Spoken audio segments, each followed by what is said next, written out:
meu irmão, que bom ter você aqui conosco, né, para podermos aprender um pouco mais da palavra do Senhor. Maravilha de dia que o Senhor nos fez. Então nós vamos meditar um pouquinho na palavra do Senhor.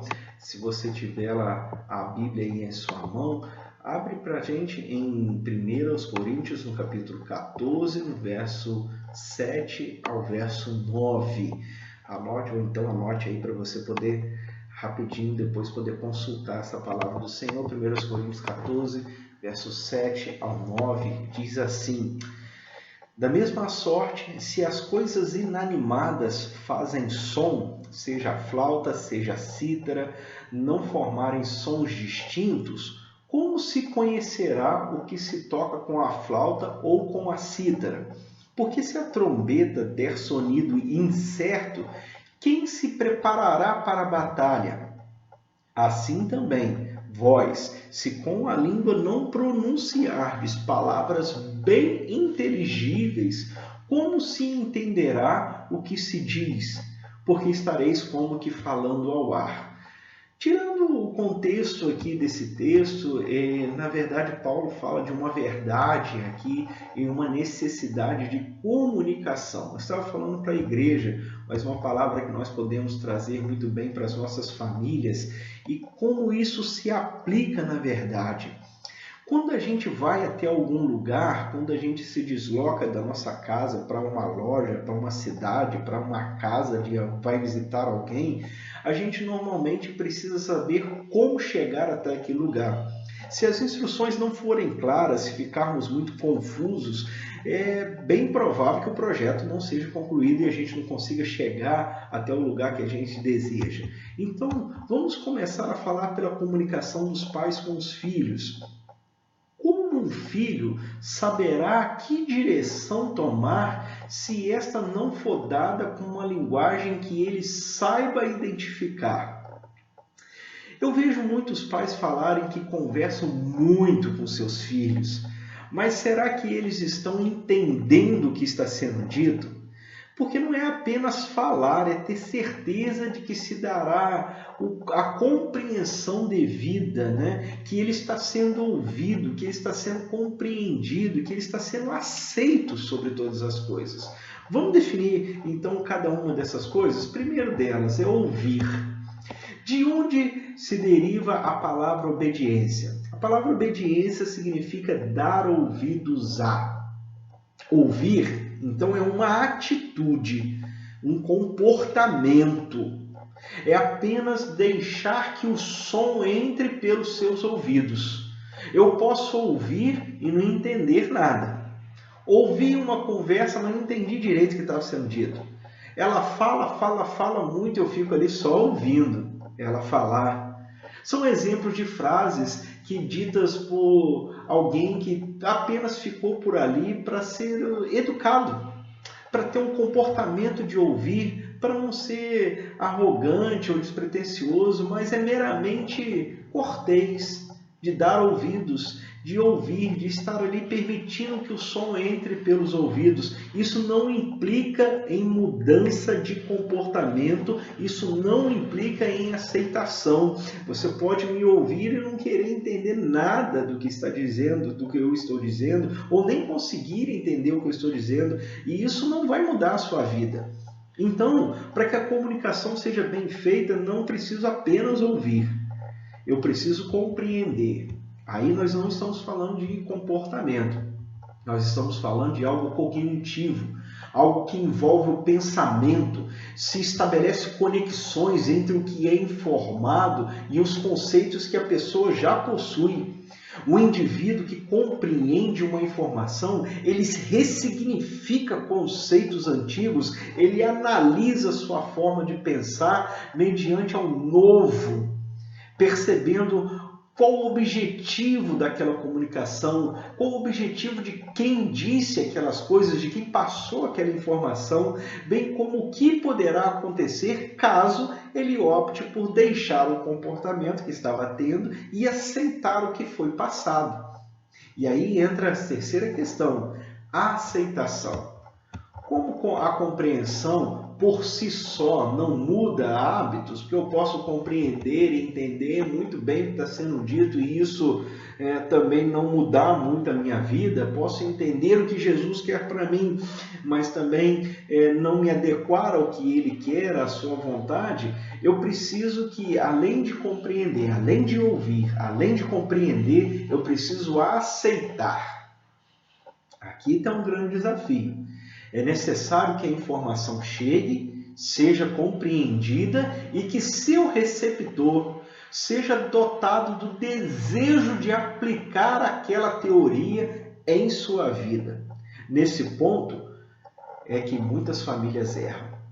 É nesse ponto que muitas pessoas dentro da casa não conseguem chegar a esse final.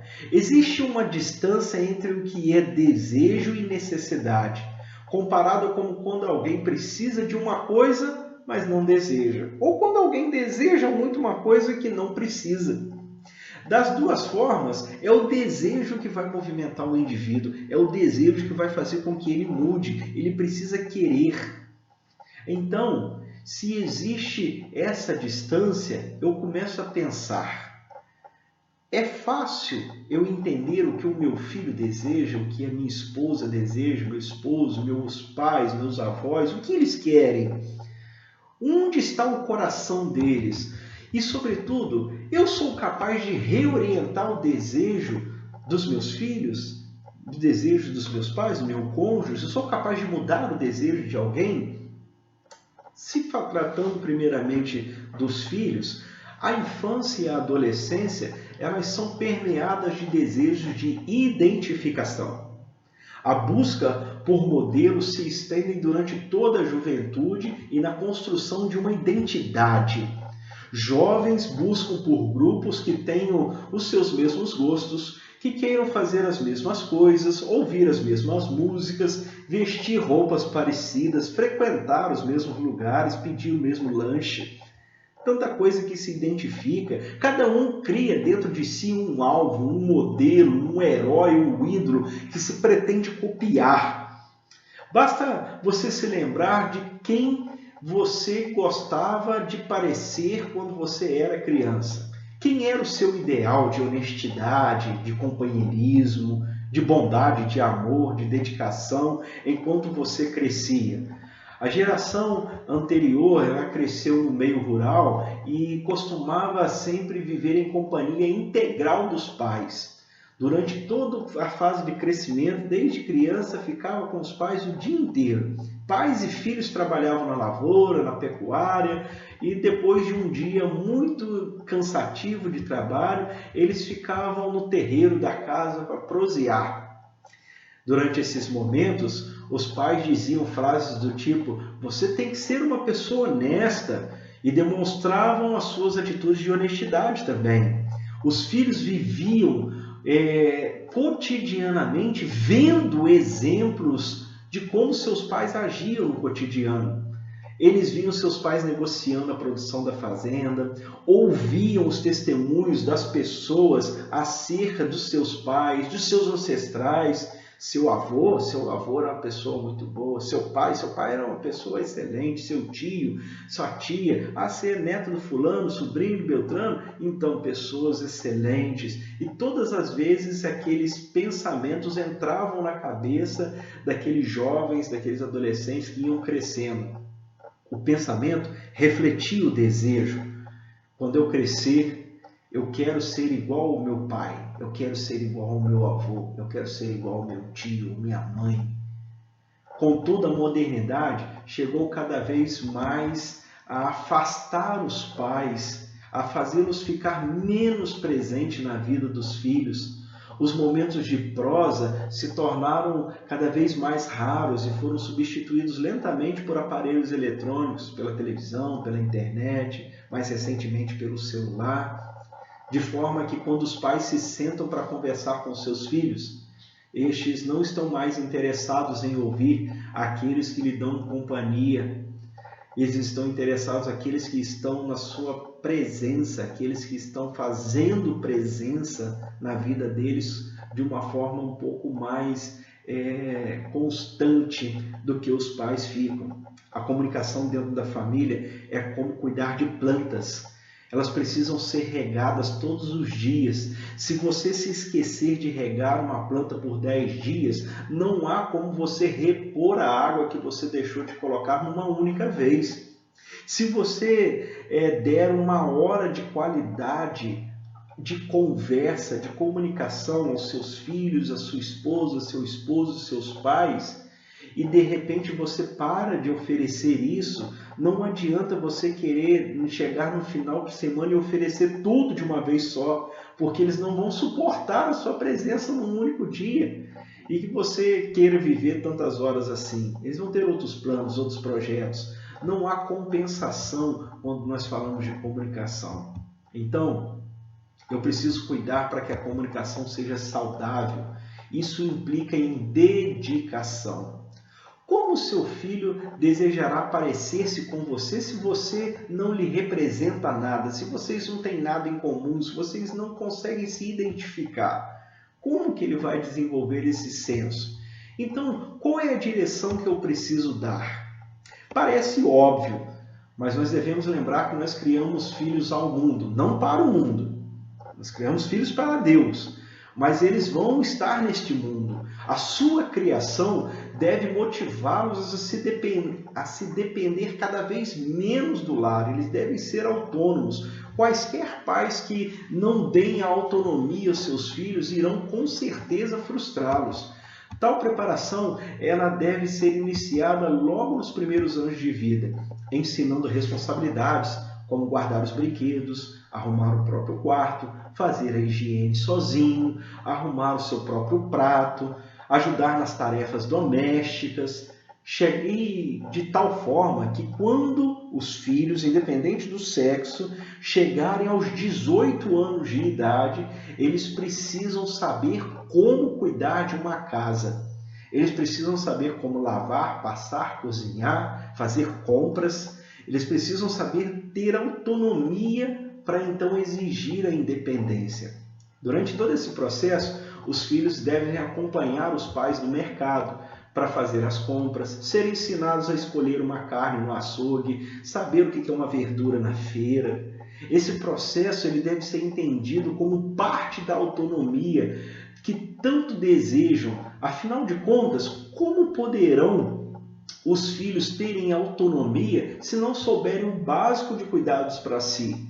Infelizmente, os filhos querem as chaves da casa e do carro antes mesmo de saberem cozinhar um ovo. Só quem já trilhou um caminho pode com propriedade orientar alguém a trilhar. Então, você já cresceu, já se tornou um adulto. Agora você precisa ajudar o seu filho a crescer, prevenindo que cometa erros, mostrando as consequências de cada atitude, sobretudo aqueles erros que você cometeu no seu crescimento, para que eles não cometam os mesmos erros. É como diz Tiago no capítulo 1, verso 5. E se algum de vós tem falta de sabedoria, peça a Deus que a todos dá liberalmente e não lança em rosto e lhe ser-lhe-á dada. Está difícil? Não está sabendo como fazer? Clame a Deus, peça a Deus para que Ele possa orientar você e você ter a direção que você tanto quer. Aos casais, eu preciso acrescentar que a falta de comunicação compromete qualquer projeto. No episódio bíblico que conhecemos como a Torre de Babel, vemos que quando os homens não se entenderam mais por conta deles não falarem a mesma língua, eles então deixaram de edificar a cidade.